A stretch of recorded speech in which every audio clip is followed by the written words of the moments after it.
Now moving on with the next example. देखिए, मैंने आपको कल बताया था कि अगर हमें डायनामिक के लिए रन टाइम पे कुछ चीजें इंप्लीमेंट करनी है, कोई टैग क्रिएट करना है, या हमें कुछ एडिशन या डिलीशन ऑपरेशन परफॉर्म करवाना है, उन सारे टास्क को परफॉर्म करने के लिए हमारे पास में प्री डिफाइंड मेथड्स जो हैं वो अवेलेबल हैं डॉक्यूमेंट ऑब्जेक्ट के अंदर। और ये जो वर्किंग है, ये सारी वर्किंग हमारी डॉक्यूमेंट ऑब्जेक्ट मॉड्यूल के अंदर आती है। अब हमारा आज की क्लास का जो सबसे पहला एग्जाम्पल है वो ये है कि मुझे यहाँ पर एक इमेज को क्रिएट करना है। यूजुअली होता क्या है, अगर हम इमेज को क्रिएट करते हैं तो इमेज को क्रिएट करने के लिए हम यहाँ पे HTML का IMG टैग काम में लेते हैं। उस IMG के साथ में हमारे पास में SRC होता है। SRC के बाद हम लोग यहाँ पे हाइट भी मेंशन करते हैं, यहाँ पे हम लोग विड्थ मेंशन करते हैं। और अगर इस इमेज के साथ में मुझे किसी इवेंट को एसोसिएट करवाना है, like on click, on mouse over, on mouse out या ऑन माउस मूव, जो भी इवेंट हमें इम्प्लीमेंट करवाना है, उस इवेंट के साथ में हम यहाँ पर किसी ना किसी तरीके का मेथड या फंक्शन एसोसिएट करवा सकते हैं। अब ये सारी वर्किंग तो क्या है, HTML के स्ट्रक्चर की हमने पहले से बता दिया। इमेज बनेगी, SRC वहीं पे स्पेसिफाइड है, हाइट विड्थ सारी चीजें वहीं स्पेसिफाइड है। लेकिन अभी का जो प्रोग्राम है उसमें ये सारी चीजें मैं डायनामिकली इम्प्लीमेंट करने वाली हूँ। मतलब जब हम यहाँ पे फंक्शन को कॉल करेंगे तब हमारी इमेज एक्सिस्टेंस में आएगी, उससे पहले इमेज जो है वो क्रिएट नहीं होगी। तो डायनामिकली किसी इमेज को कैसे क्रिएट कर सकते हैं, कैसे SRC हाइट विड्थ हम लोग सेट कर सकते हैं, हम उसका एग्जाम्पल कवर करने वाले हैं। और साथ साथ में अगर मुझे रन टाइम पर ही किसी टैग के साथ में कोई इवेंट एसोसिएट करवाना हो तो वो किस तरीके से होता है उसका भी एग्जाम्पल हम करने वाले हैं। अब ये एग्जाम्पल आप लोग ध्यान से देखिएगा, कुछ कुछ चीजें नई हैं एंड काफी ज्यादा इंपॉर्टेंट भी। ठीक है, सबसे पहले same as all the examples मैंने HTML head, title and body tag को स्टार्ट कर दिया है। और इस बॉडी टैग के अंदर मैंने यहाँ पे स्क्रिप्ट टैग मेंशन किया है। अब कल मैंने आपको एक मेथड बताया था डॉक्यूमेंट ऑब्जेक्ट का क्रिएट एलिमेंट। क्रिएट एलिमेंट जो मेथड है वो क्या करता है, हमें इसे एक आर्गुमेंट के तौर पर कोई ना कोई वैल्यू पास करनी पड़ती है। और ये आर्गुमेंट क्या होगा, किसी ना किसी टैग का नाम। अब इस क्रिएट एलिमेंट मेथड को हम जिस भी टैग का नाम पास करते हैं, ये क्या करता है, हमें वो टैग क्रिएट करके दे देता है। तो मुझे यहाँ पे क्या करना है, मुझे इमेज क्रिएट करवानी है। इमेज को क्रिएट करने के लिए मुझे यहाँ पे IMG टैग की रिक्वायरमेंट। तो मैंने यहाँ पे डॉक्यूमेंट के साथ में क्रिएट एलिमेंट मेथड को काम में लिया है और डबल कोट्स के अंदर IMG पास किया है। तो अब ये क्या करेगा, हमें IMG नाम का जो टैग है वो क्रिएट करके दे देगा। IMG टैग का सिंपली मतलब इतना सा है कि मेरे पास में यहाँ पे IMG एक्सिस्टेंस में आया है और फिर उसके बाद यहाँ पे एंगुलर ब्रैकेट क्लोज हो गया है। सिर्फ इतना सा ही क्रिएशन ये हमें इम्प्लीमेंट करके देने वाला है।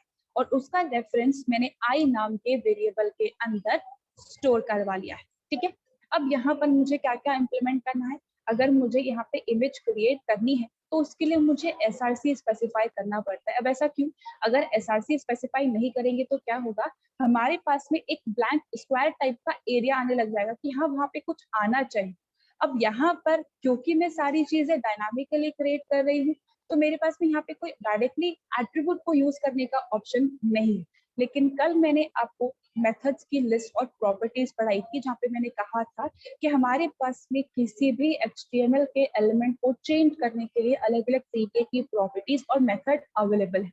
अब यूजुअली होता क्या था, जैसे हम लोगों ने इवेंट हैंडलिंग में वर्किंग इंप्लीमेंट करवाई है, हम लोग इमेज टैग क्रिएट कर लेते थे और स्क्रिप्ट टैग के अंदर एक फंक्शन क्रिएट करते थे। Document dot get element by ID की हेल्प से हम उस इमेज को एक्सेस करते थे और फिर इमेज पे जो भी चेंजेस इंप्लीमेंट करवाने हैं, लाइक हाइट चेंज करवाना है तो dot height is equals to नया वैल्यू, विड्थ चेंज करवाना है तो dot width is equals to new value, हमें इमेज ही चेंज करवा देनी है तो dot SRC is equals to new image का पाथ हम लोग मेंशन करते थे। अब ये सारी चीजें तब पॉसिबल हो सकती थी जब इमेज हमने ऑलरेडी क्रिएट करके रख दी। अब यहाँ पे इमेज पहले से क्रिएटेड नहीं है, जब यहाँ पे स्क्रिप्ट टैग का एग्जीक्यूशन स्टार्ट होगा तब हम यहाँ पे इमेज को एग्जिस्टेंस में लेके आने वाले हैं। तो इसीलिए यहाँ पे किसी भी तरीके का get element by ID method को हम काम में नहीं लेंगे to change the value of any attribute, क्योंकि इमेज ही एग्जिस्टेंस में नहीं आ रही है। अब जब स्क्रिप्ट टैग एग्जिस्टेंस में आएगा तब IMG टैग एग्जिस्टेंस में आएगा। तो अलग अलग तरीके की एट्रीब्यूट को मुझे अगर सेट करना है तो हमारे पास में यहाँ पे ऑप्शन अवेलेबल है। दो ऑप्शन अवेलेबल है। एक तो ये कि हम यहाँ पे जो इमेज का रेफरेंस है दैट इज आई वेरिएबल, इस आई वेरिएबल के साथ में हम लोग अलग अलग प्रॉपर्टी लिखते हैं। I dot S R C is equals to जो भी वैल्यू है, I dot height is equals to जो भी वैल्यू है, I dot width is equals to जो भी वैल्यू। अब यहाँ पर मुझे एट्रीब्यूट प्रॉपर्टी को काम में नहीं लेना है। क्यों काम में नहीं लेना है? क्योंकि हमारा इमेज टैग पहले से एग्जिस्टेंस में आ तो गया है, लेकिन मुझे डायरेक्टली उसको एक्सेस नहीं करना, किसी न किसी मेथड के थ्रू एक्सेस करवाना है। डायनामिकली जब हम चीजें काम में लेते हैं तो हम मेथड्स को यूज करके ही वर्किंग इम्प्लीमेंट करते हैं। तो मैंने क्या किया है, इन सारे एट्रीब्यूट्स के वैल्यू को सेट करने के लिए मैंने सेट एट्रीब्यूट नाम का मेथड काम में लिया है। अब इस सेट एट्रीब्यूट से पहले हमें क्या करना पड़ता है, एलिमेंट को एक्सेस करना पड़ता है। अब यहाँ पे मैंने माई फंक्शन नाम का एक फंक्शन क्रिएट किया है, जिसके अंदर मैंने सारे एट्रीब्यूट्स की वैल्यू को स्पेसिफाई किया है। अब एट्रीब्यूट की वैल्यू को स्पेसिफाई करने के लिए पहले हमें एलिमेंट तो एक्सेस करना पड़ेगा। अब एलिमेंट क्योंकि यहाँ पे रन टाइम पर एग्जिस्टेंस में आ रहा है, इसलिए gate element by ID method हम काम में नहीं लेंगे। और इसी वजह से मैंने जो ये आई वेरिएबल है इसे ग्लोबली क्रिएट किया है। ग्लोबल वेरिएबल्स ऐसे वेरिएबल्स होते हैं जिन्हें हम यहाँ पे अपने पूरे प्रोग्राम के अंदर एक्सेस कर सकते हैं। तो मुझे इस इमेज की एट्रीब्यूट की वैल्यू को भी सेट करना है। इस इमेज पे किसी ना किसी तरीके के इवेंट पे कोई वर्किंग भी इम्प्लीमेंट करवानी, यानी कि बार बार इमेज टैग को मुझे काम में लेना है, इसीलिए मैंने इसे ग्लोबली क्रिएट कर दिया है। अब यहाँ पर सबसे पहले माई फंक्शन के अंदर जो मेरा एट्रीब्यूट मुझे सेट करना है वो है, मुझे किसी ना किसी इमेज को डिस्प्ले करवाने के लिए एसआरसी सेट करना पड़ता है। तो सबसे पहले हमें यहाँ पे लिखना पड़ता है उस एलिमेंट का नाम जो हमें एक्सेस करना है। तो एलिमेंट का जो भी रेफरेंस है वो है आई वेरिएबल के अंदर। उसके बाद आता है dot and set attribute method. जितने भी एट्रीब्यूट्स की वैल्यू को हमें चेंज करना है, मॉडिफाई करना है या वैल्यू असाइन करवानी है, सबके लिए सेट एट्रीब्यूट मेथड को हम काम में ले सकते हैं। अब ये जो मेथड है ये दो आर्ग्यूमेंट्स एक्सेप्ट करता है। पहला तो उस एट्रीब्यूट का नाम जो आपको चेंज करवाना है, और दूसरा वैल्यू जो आपको असाइन करवानी है। सारी चीजें आती है डबल कोट्स के अंदर। तो यहाँ पे मैंने लिख दिया है डबल कोट्स के अंदर SRC, डबल कोट्स के अंदर C.jpg। तो यहाँ पे इमेज टैग जो क्रिएट हुआ है पहले स्टेटमेंट में, अब उसके SRC एट्रीब्यूट की वैल्यू मैंने C.jpg सेट कर दी। तो इमेज का पाथ यहाँ पे मेंशन हो गया। नेक्स्ट यहाँ पे मैंने लिखा है I dot set attribute height 200। जो इमेज मैंने क्रिएट करी है अब उसकी हाइट 200 सेट हो गई। नेक्स्ट है I dot set attribute with is equal with 200। तो यहाँ पे विद जो है वो भी मैंने 200 सेट कर दी। And lastly i dot set attribute ID image. तो यहाँ पे इस इमेज को क्योंकि मुझे फर्दर भी एक्सेस करना है और हो सकता है कोई और इंसान भी आके इस इमेज को एक्सेस करे, तो मैंने आईडी सेट कर दिया इसका इमेज। अब यहाँ पे जो ये सारे एट्रीब्यूट्स है ये मैंने इमेज के साथ में एसोसिएट करवा दिए। तो यहाँ पे पूरा इमेज का जो रेफरेंस हम क्रिएट करते हैं नॉर्मल HTML के टर्म्स में, वो सारा पूरा रेफरेंस क्रिएट हो गया। लेकिन इमेज एग्जिस्टेंस में आई और इस इमेज को हमें क्या करना है, इस इमेज को हमें डॉक्यूमेंट पे डिस्प्ले करवाने के लिए उसे डॉक्यूमेंट के अंदर प्लेस करना पड़ेगा। और डॉक्यूमेंट में किसी भी तरीके की चीजें अगर हमें प्लेस करवानी हो, डिस्प्ले करवानी हो, तो हम उसे मेंशन करते हैं बॉडी टैग के अंदर। तो अब मुझे क्या करना है, जो इमेज मैंने क्रिएट करी है मुझे इसे बॉडी टैग के अंदर ऐड करवाना है। तो किसी भी टैग को अगर हमें बॉडी टैग के अंदर ऐड करवाना होता है तो हम वहां पर अपेंड चाइल्ड मेथड को काम में लेते हैं। अब यहाँ पे सबसे पहले अपेंड चाइल्ड से भी पहले हमें बॉडी टैग को एक्सेस तो करना पड़ेगा। तो डॉक्यूमेंट ऑब्जेक्ट के अंदर एक प्री डिफाइंड प्रॉपर्टी अवेलेबल है जो बॉडी कहलाती है, जो क्या करता है, बॉडी टैग के अंदर हमने जो भी कुछ क्रिएट किया होगा ये सारी स्ट्रक्चर एक साथ रिटर्न करने का काम करता है। अब उस पूरे स्ट्रक्चर में जो भी चीजें प्रेजेंट है उसमें मुझे इमेज को ऐड करवाना है। तो document dot body dot append child और इमेज का रेफरेंस है आई के अंदर, तो पैरेंथेसिस के अंदर आई। अब ये सारी वर्किंग है फंक्शन के अंदर। जब तक फंक्शन को कॉल नहीं कर लेंगे तब तक कुछ भी वर्किंग इंप्लीमेंट नहीं होगा।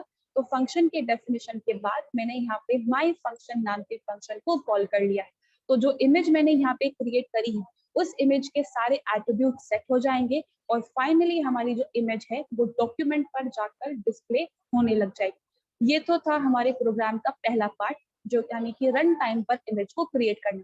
अब मुझे करना क्या है, मुझे इस इमेज के जैसे ही मैं इस इमेज पे कर्सर को प्लेस करूंगी वैसे ही इस इमेज के साइज को मुझे इंक्रीज करवाना है। तो जैसे ही हम कर्सर को प्लेस करें और वर्किंग इंप्लीमेंट हो जाए उसके लिए ऑन माउस ओवर इवेंट को काम में लिया जाता है। लेकिन यहाँ पे ऑन माउस ओवर हम मेंशन नहीं कर सकते। क्यों नहीं कर सकते? क्योंकि यहाँ पर इमेज जब रन टाइम पर एग्जिस्टेंस में आ रही है तो पहले से आप कैसे स्पेसिफाई कर सकते हो कि क्या काम होगा और क्या काम नहीं होगा। तो रन टाइम पर अगर टैग एग्जिस्टेंस में आ रहे हैं तो हमें रन टाइम पर ही उन टैग्स के साथ में इवेंट्स को एसोसिएट करवाना होगा, और इसके लिए हम काम में लेते हैं ऐड इवेंट लिस्नर। अब जिन लोगों ने जावा का ग्राफिकल पार्ट पढ़ लिया है उन्हें पता है कि किस तरीके से चीजें काम करती है। सबसे पहले हम लोग फॉर्म का एक ऑब्जेक्ट क्रिएट करते हैं, फिर बटन, जे टेक्स्ट बॉक्स, जे लेबल, ये सारी चीजें क्रिएट करते हैं। फिर अगर हमें बटन का टेक्स्ट ऐड करना है तो हम यहाँ पे ऐड फंक्शन को काम में लेते हैं और एक एक करके बटन की सारी चीजें सेट करते हैं, फिर टेक्स्ट बॉक्स की सारी चीजें सेट करते हैं, फिर लेबल की सारी चीजें सेट करते हैं। फिर उस जे बटन, जे लेबल और जे टेक्स्ट बॉक्स को हम फॉर्म के अंदर ऐड कर पाते हैं, और उसके बाद फॉर्म को हमें विजिबल करना पड़ता है, तब जाके सारी चीजें होती है। तो एग्जैक्टली में यहाँ पे भी कंसेप्ट वही है। सिर्फ इमेज को क्रिएट करके रख देने से काम नहीं होगा, उस इमेज को हमारे बॉडी टैग के अंदर डिस्प्ले भी करवाना पड़ेगा। अब यहाँ पर अगर हमें इवेंट को एसोसिएट करवाना है तो जैसे कि मैंने कल आपको एक्सप्लेन किया था, रन टाइम पर जो हम मेथड काम में लेते हैं वो कहलाता है ऐड इवेंट लिस्टर। अब इवेंट का ई कैपिटल आएगा और लिसनर का एल भी कैपिटल आएगा। किसके साथ में एसोसिएट करवाना है? इमेज के साथ। और इमेज कहाँ पर है? आई वेरिएबल के अंदर। तो I dot add event listener. अब मुझे यहाँ पे क्या काम करवाना? जैसे ही कर्सर को प्लेस करूं साइज चेंज हो जाए, तो मैंने यहाँ पे माउस ओवर इवेंट को काम में लिया। देखिए अगर हम नॉर्मल टर्म्स में वर्किंग इंप्लीमेंट करते हैं HTML के साथ में, तो on mouse over, on mouse out, on की प्रेस, ऑन की अप, हम बार बार यहाँ पे ऑन मेंशन करते हैं। लेकिन अगर रन टाइम पर हम चीजें काम कर रहे हैं तो ऑन को यहाँ पे आपको डिस्कार्ड कर देना है और डायरेक्ट इवेंट का नाम मेंशन करना है। जैसे कि मान लीजिए क्लिक करने पे कुछ काम करवाना है तो क्लिक, डबल क्लिक पे कुछ काम करवाना है तो डायरेक्टली डीवीएल क्लिक आपको मेंशन करना है। जैसे कि मैंने यहाँ पे माउस ओवर पे काम करवाया है तो ऑन नहीं आएगा, डायरेक्टली डबल कोट्स के अंदर हम माउस ओवर या जो भी हमारा इवेंट है वो हम मेंशन करेंगे। अब इस इवेंट के अगर होने पर हमें इस इवेंट को हैंडल भी तो करना पड़ेगा, यानी कि एक फंक्शन क्रिएट करना पड़ेगा। अब मैंने जो फंक्शन क्रिएट किया है वो है चेंज नाम का फंक्शन। तो सेकंड आर्ग्यूमेंट जो होता है वो होता है हमारे फंक्शन का नाम। अब अगेन सिर्फ फंक्शन को हम एसोसिएट करवा रहे हैं, ठीक है, इस इवेंट के साथ में। फंक्शन की कॉलिंग हमें नहीं करनी है।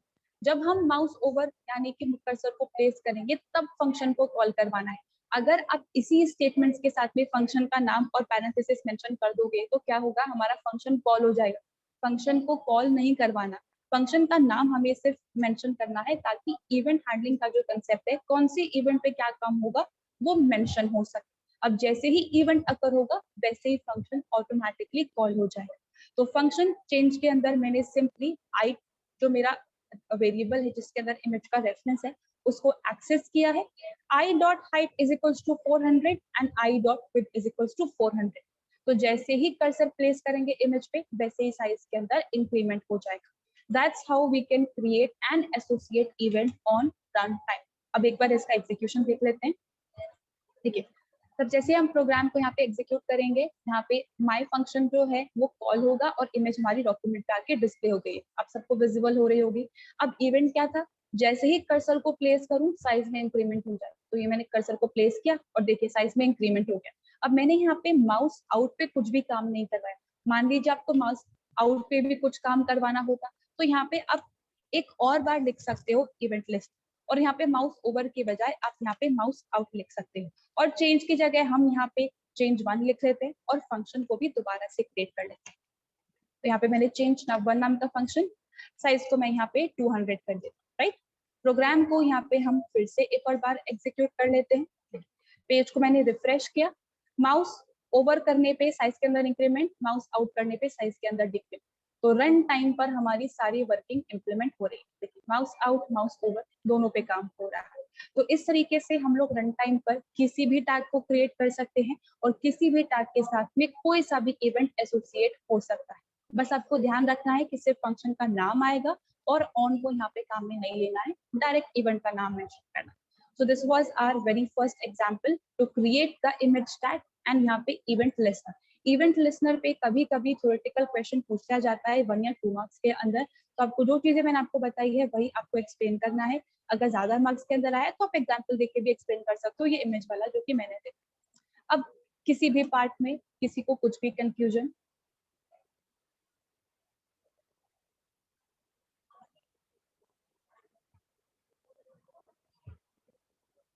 सबको सारी चीजें क्लियर?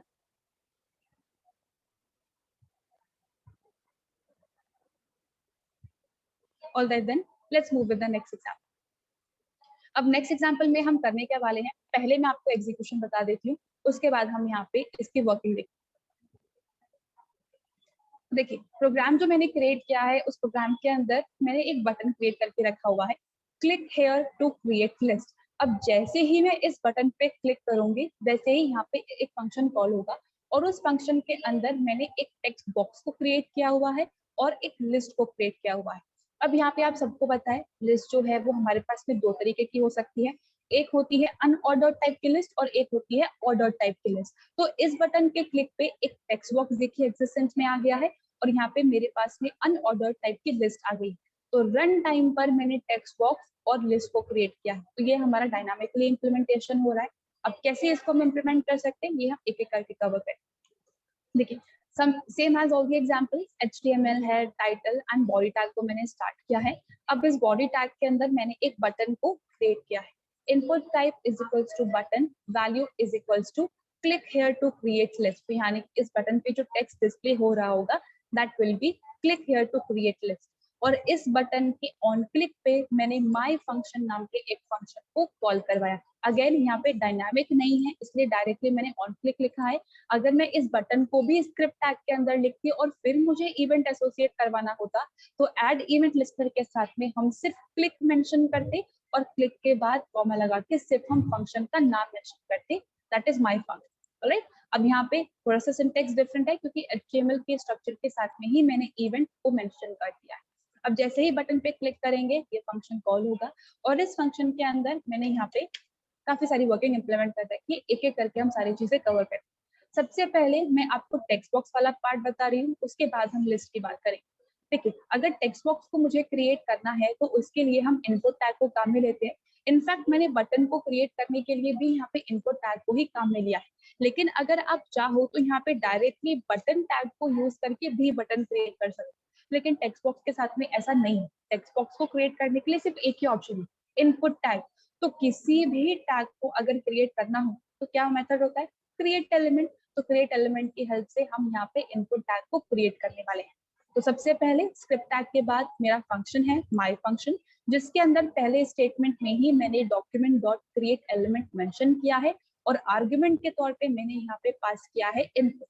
तो यहाँ पे इनपुट टैग जो है वो हमारा क्रिएट हो जाएगा, जिसे मैंने s नाम के वेरिएबल के अंदर स्पेसिफाई कर दिया। अब ये जो इनपुट टैग का स्टेटमेंट है, इससे हमारा आउटपुट एक्चुअली में क्या बनने वाला है, सिर्फ मैंने यहाँ पे इनपुट इतना पार्ट क्रिएट किया, सिर्फ इतना सा पार्ट इस स्टेटमेंट से क्रिएट। तो मुझे क्या करना है, इसे टेक्स्ट टाइप का बनाना है। तो अगर मुझे टेक्स्ट टाइप का कुछ इनपुट टैग बनाना होता है तो हम यहाँ पे टाइप एट्रीब्यूट को काम में लेते हैं। अब किसी भी एट्रीब्यूट को अगर हमें सेट करना है तो हम यहाँ पे सेट एट्रीब्यूट मेथड को काम में ले सकते हैं। तो यहाँ पे s dot set attribute type comma text. तो यहाँ पे जो मैंने इनपुट टैग क्रिएट किया है, उसके टाइप एट्रीब्यूट की वैल्यू को मैंने टेक्स्ट सेट कर दिया। तो यहाँ पे मेरा टेक्स्ट बॉक्स जो है वो क्रिएट हो चुका है। अब यहाँ पे मान लीजिए अगर आपको इस टेक्स्ट बॉक्स की आईडी सेट करनी होती, तो फिर आप यहाँ पे s dot set attribute id comma txt1 वो भी इंफॉर्मेशन कर सकते हो, लेकिन मैं टेक्स्ट बॉक्स को यूज करके कोई वर्किंग इंप्लीमेंट नहीं करवा रही हूँ, डेटा इनपुट करवा के कुछ और कैलकुलेशन में नहीं करवा रही हूँ, इसलिए मैंने आईडी वगैरह कुछ भी सेट नहीं किया है, सिर्फ टाइप सेट करके उसे बॉडी के अंदर ऐड करवा दिया है। तो यहाँ पे टेक्स्ट बॉक्स जो है हमारा वो एग्जिस्टेंस में आ गया है। अब इस टेक्स्ट बॉक्स को मुझे बॉडी टैग के अंदर ऐड करवाना है, वरना ये विजिबल नहीं होगा। तो document dot body dot append child और पास कर दिया है मैंने एस, और एस वेरिएबल है हमारा इनपुट टैग। तो हमारे पास भी जैसे ही हम बटन पे क्लिक करेंगे, टेक्स्ट बॉक्स एग्जिस्टेंस में आएगा, और फिर बॉडी यानी कि जो व्हाइट एरिया है डॉक्यूमेंट का, उस पे डिस्प्ले होने लग जाएगा। This was the very first part. Second part क्या है, हमें यहाँ पे लिस्ट क्रिएट करनी है। अब लिस्ट जैसे कि मैंने कहा दो तरीके की है, लेकिन इस प्रोग्राम के अंदर में अनऑर्डर टाइप की लिस्ट को क्रिएट करें। अब अनऑर्डर टाइप की लिस्ट को अगर हमें क्रिएट करना हो तो यूएल टैग को हम काम में लेते हैं। अब ये यूएल टैग तो सिर्फ लिस्ट टाइप का स्ट्रक्चर बनने वाला है, इतना पार्ट बताता है। इस लिस्ट के अंदर हमें जो जो एलिमेंट्स ऐड करने हैं वो भी हमें मेंशन करना पड़ता है। तो उन एलिमेंट्स को ऐड करवाने के लिए हम लोग li टैग को काम में लेते हैं। अब ये li टैग भी क्या करेगा, क्योंकि अनऑर्डर्ड लिस्ट है तो सिर्फ बुलेट्स बनाने का काम करेगा। अगर ऑर्डर्ड लिस्ट होती तो 1 2 3 या ABC, यानी कि सिर्फ बुलेट ही बन रही। अब मुझे क्या करना है, इस li टैग के अंदर मुझे कुछ टेक्स्ट भी असाइन करवाना है। तो यहाँ पे मुझे सबसे पहले इस टैग को क्रिएट करना पड़ेगा, फिर इस टैग को क्रिएट करना पड़ेगा, और फिर इस टेक्स्ट को क्रिएट करना पड़ेगा। तब जाके मेरे पास में एक एलिमेंट बनेगा डायनामिकली। अब टैग्स को कैसे क्रिएट करते हैं ये तो मैंने काफी सारे एग्जांपल्स में आपको बता दिया, क्रिएट एलिमेंट मेथड के थ्रू। लेकिन जब हमने पैराग्राफ वाला एग्जांपल इंप्लीमेंट किया था रन टाइम पर पैराग्राफ को क्रिएट करने का, तो मैंने आपको कहा था किसी भी तरीके का टेक्स्ट अगर हमें क्रिएट करना है रन टाइम पर, तो उसके लिए हम लोग क्रिएट टेक्स्ट नोड नाम के मेथड को काम में लेते हैं। तो यहाँ पे भी अगर हमें टेक्स्ट को क्रिएट करना है तो हम यहाँ पर क्रिएट टेक्स्ट नोड मेथड को ही काम में लेंगे। अब कैसी चीजें काम करेंगे एक एक करके स्टेप्स देख लेते हैं। देखिए, टेक्स्ट बॉक्स की वर्किंग के बाद मैंने यहाँ पर सारे एलिमेंट्स को क्रिएट किया। देखिए, एलिमेंट्स को क्रिएट करने का ऑर्डर जरूरी नहीं है कि आपको सीक्वेंशियली रखना है, पहले यूएल आए फिर li आए फिर टेक्स्ट आए, जरूरी नहीं। आप पहले टेक्स्ट क्रिएट कर लो, फिर li टैग क्रिएट कर लो, और सबसे लास्ट में यूएल टैग भी क्रिएट कर सकते हो। लेकिन इनका जो अपेंड करने का प्रोसेस है वो आपको प्रॉपर सीक्वेंस में मेंशन करना पड़ेगा, नहीं तो फिर गड़बड़ हो सकती है। लेकिन मैंने यहाँ पे प्रॉपर ऑर्डर ही फॉलो किया है दोनों केस। देखिए, सबसे पहले मुझे यहाँ पे यूएल टैग को क्रिएट करना है, वो हमारा मेन टैग है। तो डॉक्यूमेंट डॉट क्रिएट एलिमेंट को मैंने डबल कोट्स के अंदर यूएल पास कर दिया है। तो यहाँ पे मेरे पास में अनऑर्डर्ड टाइप की एक लिस्ट क्रिएट हो जाएगी, जिसका रेफरेंस मैंने lst नाम के वेरिएबल के अंदर असाइन करवा। अब मैं इस लिस्ट के अंदर 3 एलिमेंट्स को ऐड करवाना चाहती हूँ, यानी कि मुझे 3 li टैग को क्रिएट करना पड़ेगा। तो document dot create element li, जिसका रेफरेंस मैंने node1 नाम के वेरिएबल के अंदर स्टोर करवा दिया। तो ये तो पहला बुलेट मेरे पास में बन गया। ऐसे ही 2 और बुलेट भी मुझे बनाने। तो document dot create element of li, second जिसका रेफरेंस है मैंने node2 नाम के वेरिएबल के अंदर स्टोर करवा लिया। Then again where node3 is equals to document dot create element of li, तो थर्ड li एलिमेंट यानी कि थर्ड बुलेट क्रिएट हो चुका है, जिसका रेफरेंस मैंने node3 नाम के वेरिएबल के अंदर स्टोर करवा लिया। तो मेन स्ट्रक्चर क्रिएट हो चुका है और 3 बुलेट क्रिएट हो चुके हैं। अब इस बुलेट के बाद मुझे टेक्स्ट भी असाइन करवाना है। तो document dot create text node की हेल्प से हम किसी भी तरीके का टेक्स्ट क्रिएट कर सकते हैं। तो सबसे पहले मैंने यहाँ पे जो टेक्स्ट लिखा है, जो मैसेज लिखा है, दैट इज वाटर। अब इस टेक्स्ट नोड का रेफरेंस मैंने txt node1 नाम के वेरिएबल के अंदर स्टोर करवाया। Same goes for the next two statements where txt node is equals to document dot create text node fire। तो यहाँ पे fire text node create होगी जिसका रेफरेंस txt node 2 के अंदर है। थर्ड के लिए भी same concept where txt node 3 is equals to document dot create text node sky। तो sky text क्रिएट हो जाएगा और txt node 3 के अंदर उसका रेफरेंस स्टोर हो जाएगा। तो मैंने li टैग को ul टैग को क्रिएट कर लिया है, मैंने 3 li टैग्स को भी क्रिएट कर लिया है, और मैंने 3 टेक्स्ट नोड को भी क्रिएट कर लिया है। लेकिन ये जो सारी चीजें है ना, ये इंडिविजुअली क्रिएट हुई है। अभी एक दूसरे से इनका किसी भी तरीके का कोई लिंक नहीं है, ये आपस में कनेक्टेड नहीं है। तो हमें क्या करना है, एक एक करके सारी चीजें एक दूसरे से ऐड करवानी है। अब किसी भी तरीके का एडिशन ऑपरेशन परफॉर्म करवाना हो तो अपेंड चाइल्ड मेथड को काम में लेते हैं। तो सबसे पहले मैंने क्या किया है, सबसे पहले मैंने यहाँ पे इन टेक्स्ट नोड्स को इन li टैग्स के साथ में ऐड करवाया है। तो यहाँ पे मेरा जो पहला li टैग है वो है node1 के अंदर, और जो पहला टेक्स्ट है वो है txt node1 के अंदर। तो node1 dot append child txt node1। तो इस स्टेटमेंट का जो मेरे पास में आउटपुट आएगा वो क्या आएगा, मेरे पास में li ओपनिंग टैग और वाटर, और यहाँ पे क्लोजिंग li टैग। ये मेरे पास में स्ट्रक्चर बन चुका है इस स्टेटमेंट के एग्जीक्यूशन के बाद। सिमिलरली यहाँ पे node2 dot append child of txt node2, तो यहाँ पे मैं सेकंड li टैग को एक्सेस कर रही हूँ और सेकंड टेक्स्ट नोड को मैं उसके अंदर अपेंड करवा रही हूँ। तो अब यहाँ पे जो मेरे पास में स्ट्रक्चर बनेगा, अगेन ओपनिंग li टैग और क्लोजिंग li टैग, और उसके बीच में मेरे पास में आके स्टोर हो जाएगा फायर।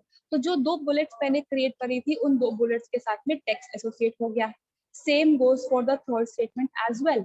node3 यानी कि थर्ड li टैग और txt node3 यानी कि थर्ड वाला text node3 dot append child txt node3। तो यहाँ पे मेरे पास में थर्ड li टैग जो मैंने क्रिएट किया था उसके साथ में मैंने टेक्स्ट एसोसिएट करवा दिया है, दैट इज स्काई। अब यहाँ पे 3 बुलेट जो क्रिएट करे थे, उन 3 बुलेट्स के साथ में टेक्स्ट एसोसिएट हो गया, लेकिन इन 3 बुलेट्स को मुझे यूएल टैग के अंदर भी ऐड करवाना। अगेन एडिशन ऑपरेशन, यानी कि फिर से अपेंड चाइल्ड। अब ये जो 3 एलआई में टैग्स है मेरे पास में, ये कहाँ जाके ऐड होंगे? यूएल के अंदर जाके ऐड होंगे, और यूएल जो है उसका रेफरेंस मैंने एलएसटी के अंदर स्टोर करवा रखा है। तो lst.append child node 1, lst.append child node 2, lst.append child node 3। तो यहाँ पे यूएल के अंदर सबसे पहले मैंने इस वाले एलआई टैग को ऐड करवाया, फिर मैंने इस वाले एलआई टैग को ऐड करवाया, और फिर मैंने इस वाले एलआई टैग को ऐड करवाया। तो पूरी लिस्ट जो है मेरी वो अब क्रिएट हो चुकी है। अब लिस्ट क्रिएट हुई है, डॉक्यूमेंट पे डिस्प्ले करवाना है तो बॉडी टैग में इसको ऐड करना पड़ेगा। तो again document.body.append child of lst। तो यहाँ पे जो मेरे पास में बटन डिस्प्ले हो रहा है, बटन के बाद टेक्स्ट बॉक्स आएगा, और टेक्स्ट बॉक्स के बाद मेरे पास में यहाँ पे लिस्ट आके डिस्प्ले हो जाएगी। तो कुछ इस तरीके से आप रन टाइम पर चीजें क्रिएट करके उन्हें ऐड कर सकते हो। वो कोई सा भी टैग हो सकता है। तो एक बार फिर से हम इसका एग्जीक्यूशन देख लेते हैं। देखिए, बटन तो मेरा पहले से ही एग्जिस्टेंस में था, जैसे ही मैं इस पर क्लिक करूंगी फंक्शन एग्जिस्टेंस में आएगा, ये मेरा टेक्स्ट बॉक्स, और ये आ गई मेरे पास में लिस्ट। तो यहाँ पे ये जो पूरा स्ट्रक्चर है ये यूएल है, ये बुलेट मेरे एलआई की हेल्प से आए हैं, और ये है मेरी टेक्स्ट नोड। तो रन टाइम पर अगर हम चाहें तो लिस्ट को भी क्रिएट कर सकते हैं। अब किसी को भी इस एग्जाम्पल में किसी भी पार्ट में कुछ भी कंफ्यूजन?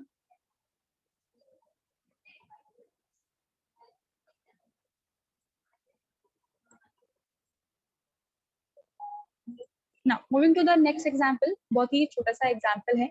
अब यहाँ पे हम वर्किंग का इंप्लीमेंट करने वाले हैं। पहले मैं आपको एग्जीक्यूशन बता देती हूँ। देखिए, यहाँ पे मैंने 2 बटन क्रिएट करके रखे हुए हैं।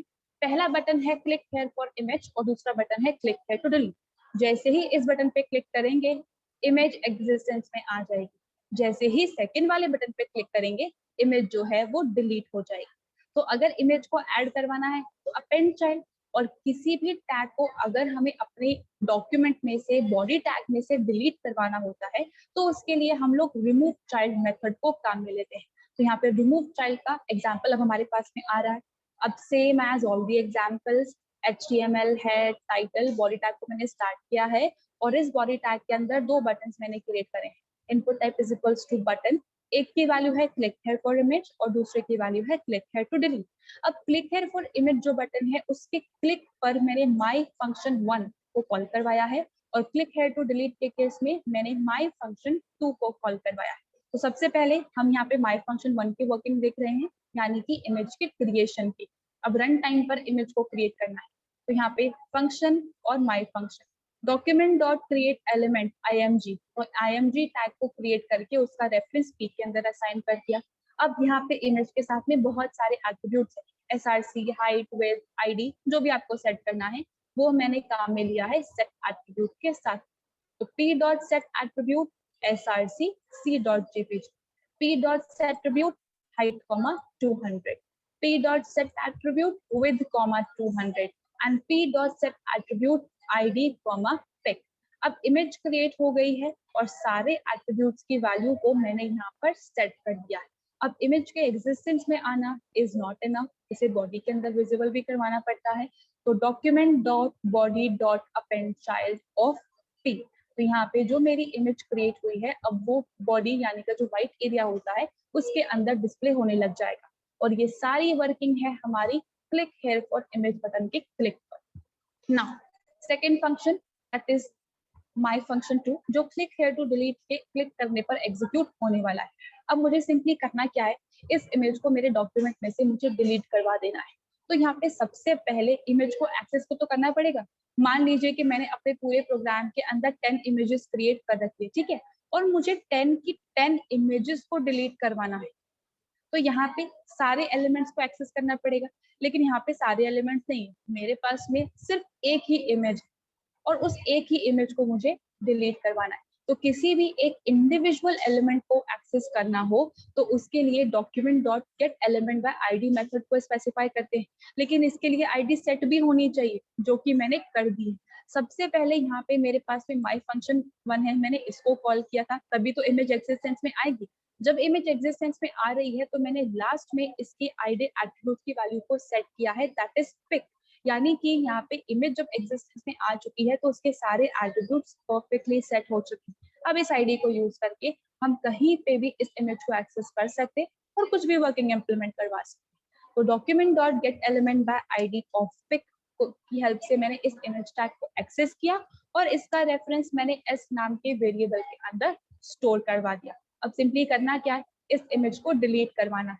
तो मुझे यहाँ पे सबसे पहले तो बॉडी टैग को एक्सेस करना पड़ेगा। इमेज टैग कहाँ पर अवेलेबल है, हेड सेक्शन में है, बॉडी सेक्शन में है, या मैंने कुछ और वर्किंग इंप्लीमेंट करवा दी है, वहां पर इमेज कहाँ पर है, पहले इमेज को ढूंढना पड़ेगा। तो यहाँ पे डॉक्यूमेंट डॉट बॉडी क्या करेगा, पूरा जो बॉडी टैग है उसका स्ट्रक्चर हमें रिटर्न करने का काम करेगा।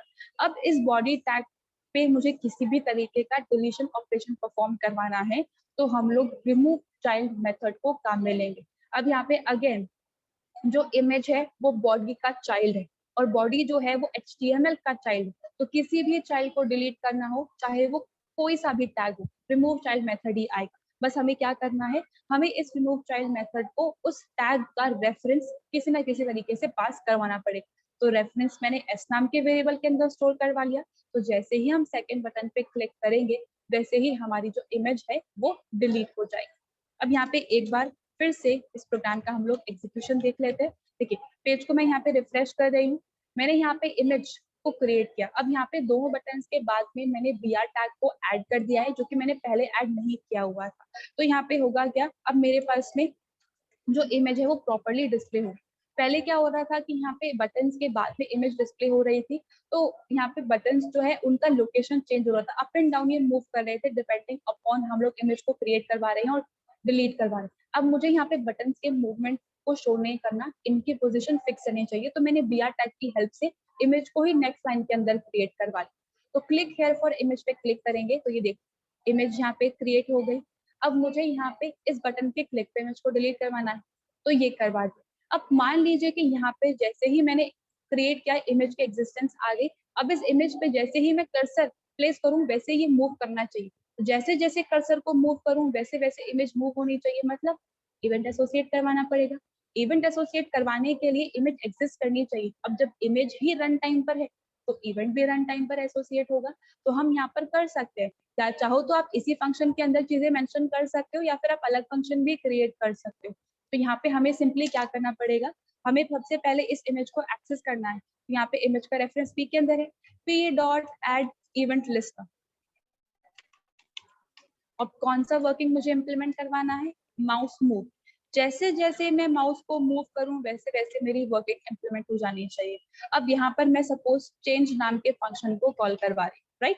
मैंने यहाँ पे फंक्शन मेंशन कर दिया। अब आप इसके बाद में चेंज नाम के फंक्शन को यहाँ पे कॉल करवा लो और उसकी कोऑर्डिनेट्स को गेट करना। कोऑर्डिनेट्स को कैसे गेट करते हैं, इवेंट ऑब्जेक्ट के साथ में क्लाइंट एक्स और क्लाइंट वाई प्रॉपर्टी को यूज करके। और फिर उसके बाद हम लोग यहाँ पे जो स्पेसिंग है लेफ्ट और राइट जो टॉप होता है हम उसको सेट कर सकते हैं। तो उसके अकॉर्डिंग यहाँ पे हमारी वर्किंग इम्प्लीमेंट हो जाएगी।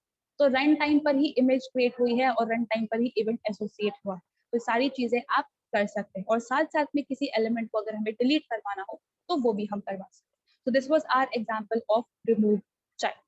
अब किसी को भी इस एग्जांपल के अंदर कुछ भी confusion, this was the last example of today's class. Yes, किसी भी स्टेटमेंट में कुछ भी कंफ्यूजन?